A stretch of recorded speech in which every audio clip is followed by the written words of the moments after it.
Okay, we are in Brussels Central Station and we met Ferran Rosa from Zero Waste Europe here. Hello. So, a short interview with him.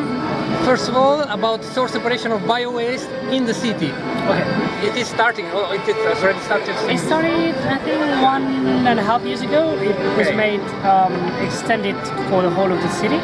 Brussels is a 1.5 million city that collects waste door to door, and that's also the case for bio-waste. Now it's collected in all of Brussels since January last year. In all the city? Okay. In all the city, yeah. Okay. Before it was some pilot tests in some parts of the city, but it's in the whole city. But still the problem we have is that it's still perceived by citizens as a voluntary thing.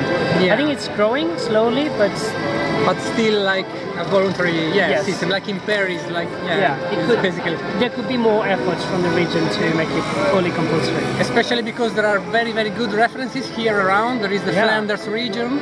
Indeed.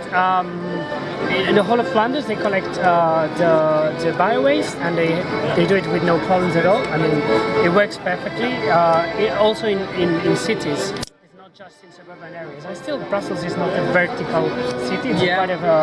For instance, Antwerp is, I think, 500,000 people, and it's door to door with pay as you throw and everything. There you go. So, like, they could easily implement So this is another example that when there's a political will, things can happen. And in the case of Flanders, there was a political will, some clear rules on how cities had to do things, and Brussels, well, is still in the process of deciding what.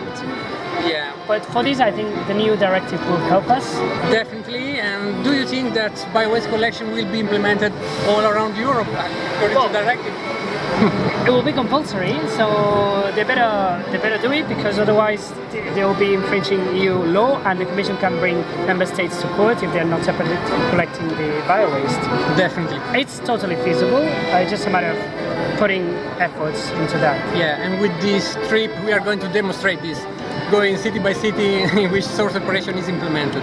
What's your point of view as Zero Waste Europe? Is organic fraction still the focus, or there are new challenges like plastics and things like that?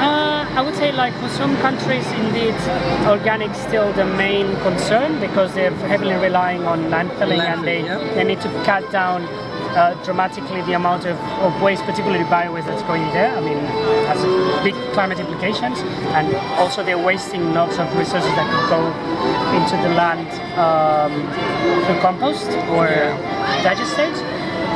But indeed, like, plastics is a growing issue. We've seen marine pollution everywhere, we've seen plastics everywhere, and we are also in a wasteful society that we're wasting massive amounts of resources that are non-recyclable in most of the cases.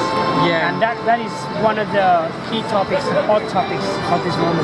Definitely. So rethink, redesign, and avoid avoidable plastics, let's say. Exactly. Like that's the new optics. We're going towards a circular economy, but we don't want to go just to a recycling economy. We want to have a smart economy in which we are using resources in a smart way. We are not just, I don't know, investing so much into creating like a single-use spoon when you could just simply wash spoon. Yeah, and it's even in kind of getting out of the circular economy scheme. I mean, it's before getting circular economy. Exactly. Rethink, redesign before putting in the market. Exactly. Very good point. Thank you very much, Ferran. Thank you, Michele.